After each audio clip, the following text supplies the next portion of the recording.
pumasok lang ako dyan sa gate 6. Sabi, akyat lang ako hanggang 3rd floor daw. Ayan. Departure. Diyan ako galing sa baba. Then, ito na siya. Since hindi pa available ang boarding gate natin, punta muna tayo ng airport lounge. Sarado yung lounge. Sabi pang domestic lang daw. May harang. Ay, pang international. May harang yung nila. Lounge. Kaso walang daanan. Sabi for international lang daw. Hindi pa ata pwede for domestic. Sila palang pinapapasok doon. Yan, may harang doon.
Dito na tayo sa Cebu, so bawal pala yung lounge dito pag hindi ka departure. So sayang yung free lunch natin ng first quarter.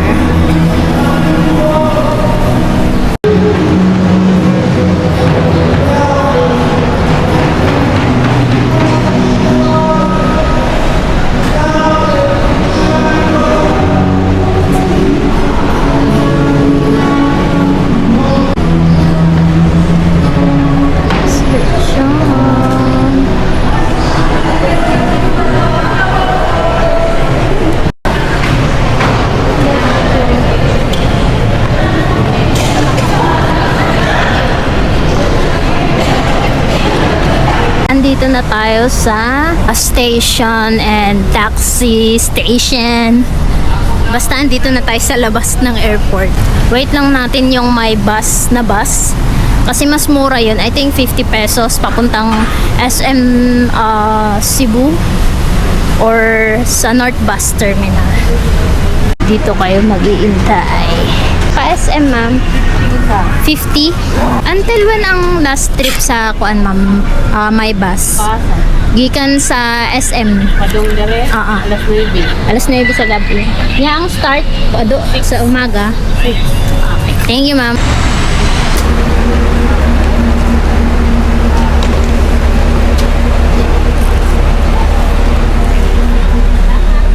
From bus terminal, pwede nating iwan yung lunch natin here. Dito na ako sa SM. Nakita ko na si mother.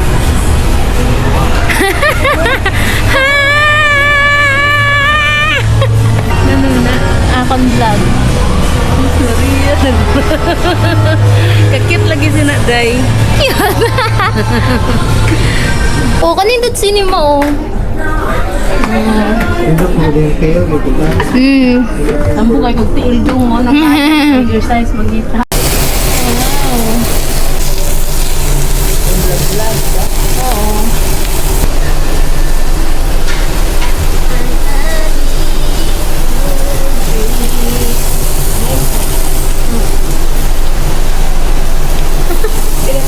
Tuha ka avocado lover. Oo. Tuha ka. Ano? Taste test.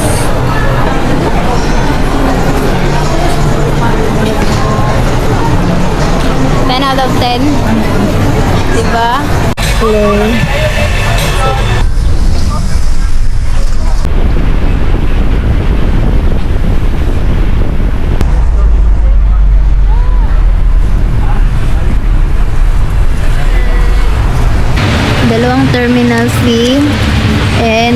Bali, 320 pesos. Di na kami naabutan nung 5 p.m. Kaya inintay na lang namin yung 11 p.m. na biyahe. Super tagaw. Siguro. Malaki-laki pa. Sudah din mo nagtrabaho? Nagtrabaho sila.